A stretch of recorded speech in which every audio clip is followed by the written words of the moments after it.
그러면 이제 슬슬 의문이 생겨납니다. 이 영화 무협이라며요. 색깔하고 무협하고 뭔 상관인데요? 또 무술이 그리 느려 터져서 어디 무라도 제대로 썰겠습니까? 영웅의 액션은 참 느리지만 모든 액션 장면이 쾌검이어야 한다는 법은 없으니까 실망하지 않아도 됩니다. 변자단과 이영걸의 결투에서 그랬던 것처럼 눈을 감고 무협의 정신세계를 즐겨보자고요. 그러면 더 무궁무진합니다. 가상으로 싸우면 스트리트 파이터가 따로 있습니까?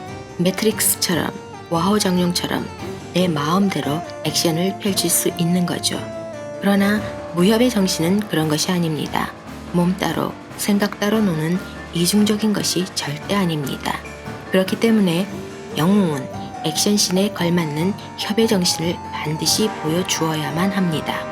그럼 장예모가 제시한 4가지 색깔에서 무협의 정신을 찾아보도록 합시다. 영웅을 이야기하기 전에 반드시 짚고 넘어가야 하는 부분이 있습니다. 그건 장예모의 붉은 수수밭 때문입니다. 장예모는 그의 데뷔작인 이 빨간 수수밭에서부터 색감에 대해 묘한 뉘앙스를 풍기기 시작했습니다. 영화 줄거리는 생각 하나도 안 나도 색깔 하나로 그 영화를 떠올리게 하는 경제적인 감독이었죠. 당시 중국 제5세대 감독들이 대부분 체제에 대해 비판적인 태도를 보였던 것처럼 장예모 역시 중국의 체제에 비판적이었고 주저없이 영화로 만들었습니다. 그리고 그는 영화 속에서 희망에 대한 체념적인 색깔로 역설적이게도 중국의 상징인 붉은색을 주저없이 택했죠. 그로 인해 장예모의 영화에서 붉은색은 2가지 상반된 상징을 의미하게 되었습니다. 그것은 정치적인 이념과 거부입니다. 그러나 영웅은 더 이상 붉은 수수밭에 서 있지 않았습니다. 오히려 장예모는 붉은색을 욕망으로 재해석해버렸습니다. 그리고는 또 다른 색깔들을 영화에 끌어들여 무협이라는 장르를 액션에서 벗어나 퇴폐적으로 만드는 작업을 했죠. 이걸 칭찬을 해 말어. 그것에 관해서는 저는 칭찬을 할 겁니다. 직접 보기 전에는 그 어떤 영화에 대한 코멘트도 듣지 않는 것이 저의 영화 철학입니다. 사전정보 0.00의 순수한 머리로 영화를 본 후 영웅 홈페이지에 가봤죠. 4가지 색깔로 분류를 해놓은 것을 봤습니다. 졸라 기분 나빴습니다. 영웅을 보고서 저만 찾아낸 상징인 줄 알았는데 그게 기본 구성이었네요. 영웅에는 어떤 사람들이 나오죠? 양조위, 장만옥, 이연걸 그리고 와호장룡이 나오는 여자애랑 견자단. 예, 맞습니다. 이렇게 얘기를 하는 것이 예의입니다. 파검, 비설, 요렇게 등장인물들 이름을 쭈루룩 말한다면 이런 싸가지하고는 걔들 주민등록 등본 들고 다니는 것도 아닌데 그 많은 등장인물들 이름을 어떻게 다 기억하겠습니까? 그러나 이 영상에서 저는 자주 등장인물들의 이름을 부르겠습니다. 그래야만 하는 이유는 제 분석을 전부 시청하시면 이해하실 겁니다. 끝까지 시청 부탁드립니다. 안녕하세요.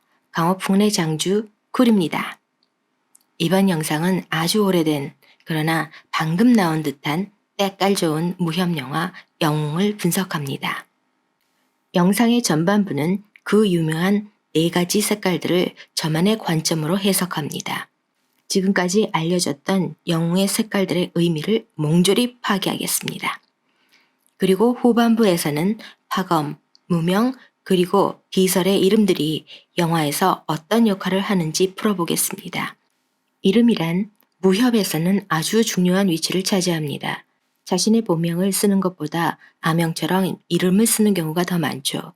이를테면 사조영웅전에 동사 황약사가 있습니다. 동사는 세상 사람들이 황약사를 부르는 별칭에 불과합니다. 그렇다 하더라도 동사란 이름을 통해서 황약사가 가진 코드를 비교적 정확하게 캐낼 수 있죠. 그의 별어가 말하는 대로 세상에서 통용되는 도덕적인 잣대 따위는 그야말로 땅바닥에 둥그는 똥 같은 것이죠. 영웅은 이보다 한술 더 뜹니다. 영웅에서 이름은 그들이 가진 내면적인 모습을 쉽게 표기한 정도가 아니라 그냥 이맛박에 그려벼친 이미지와도 같은 것이죠. 마치 이모티콘 같이 이름을 듣기만 해도 그들이 어떤 인물인지 단 1초 만에 파악 가능합니다. 그러니까 장애물은 이름에서부터 산술적인 계산을 한 겁니다. 퍼즐 맞추기를 권하는 사람처럼 이름, 색깔, 그리고 4가지 플롯이라는 미끼를 살며시 던졌습니다. 그러나 그놈의 퍼즐은 뻔한 것이라는데 이 영화의 희비가 엇갈립니다.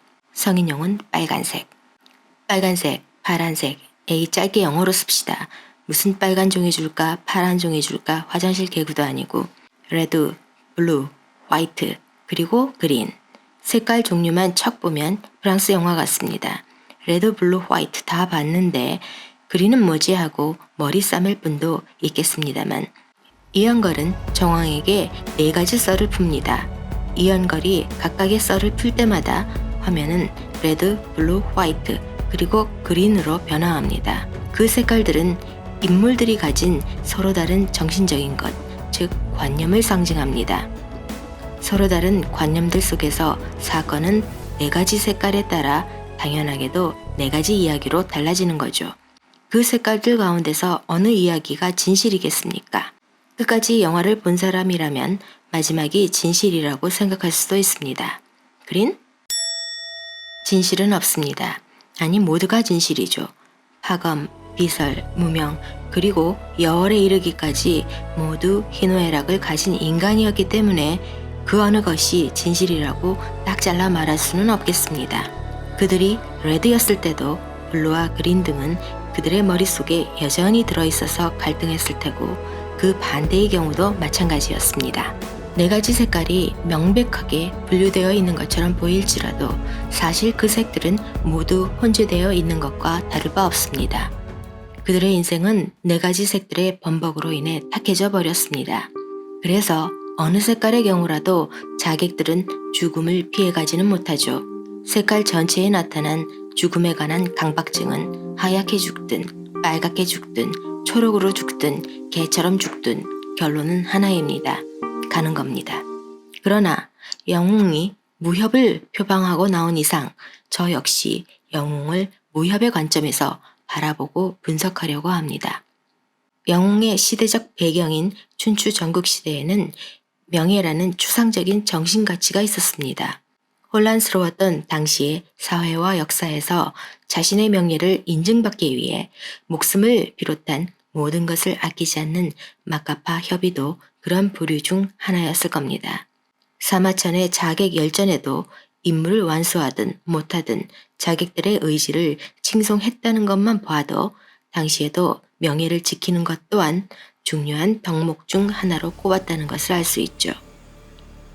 그러면 녹색에서 진정한 의미의 협정신을 지닌 영웅은 장만옥 비설 하나란 얘기가 됩니다. 그런 의미에서 흰색은 더더군다나 아닙니다. 회의를 위해서든 뭐든 자객이 가진 고유의 임무를 망각하는 것도 협의 정신에 위배되는 이단 행위입니다. 자객은 철저한 계약 관계에 묶여 있습니다. 정황을 죽이기 위해 비설의 목숨을 대가로 받은 무명은 그 계약을 반드시 이행했어야만 했습니다. 비설에게 약장사 마냥 말은 뻔지르르 잘하더니 이연걸 무명은 결국 계약 위반을 하고 마네요. 네, 그럴 줄 알았습니다. 말 잘하는 놈치고 사기꾼 아닌 놈이 어디 있습니까? 흰색은 붉은색보다 더 참담합니다. 이성을 대표하는 양조의 파검의 죽음으로 인해 비설조차도 무협 정신을 버린 플롯이니까요. 사무라이가 죽는 방법을 그대로 사용한 비설은 전혀 아름답지 않은 죽음을 관객에게 보여줍니다. 일본 사무라이라면 활복이 명예로운 죽음의 방식이겠지만 무협에서는 그렇지 않습니다. 그건 그냥 협의 정신을 완전히 망각한 개죽음이었습니다. 비설의 자살은 파검을 위한 것인지 스스로를 위한 것인지조차도 명백하지 않았죠. 녹색 또한 아닙니다. 예로부터 협의 정신은 황제를 위한 것이든 개를 위한 것이든 정치적인 색채가 전혀 없습니다. 글로벌 인권주의 내지는 평등주의, 그것이 협의 정신입니다. 녹색이 협 정신과는 근본적으로 다름에도 불구하고 영웅에서 기억될 만한 마지막 색깔은 그래도 녹색입니다. 영웅의 공식 홈피에서는 녹색을 회상이라고 표현했었습니다. 하지만 녹색은 공존이며 순웅입니다. 동시에 반목이죠. 보는 사람은 이 플롯에 가장 집중을 하고 보게 됩니다. 결말이 있는 듯한 마지막 플롯. 그러나 이것조차도 4가지 진실 중 하나일 뿐이었습니다. 1부 영상 여기에서 마치도록 하고 2부 영상에서 다시 찾아뵙도록 하겠습니다. 시청해주셔서 감사합니다.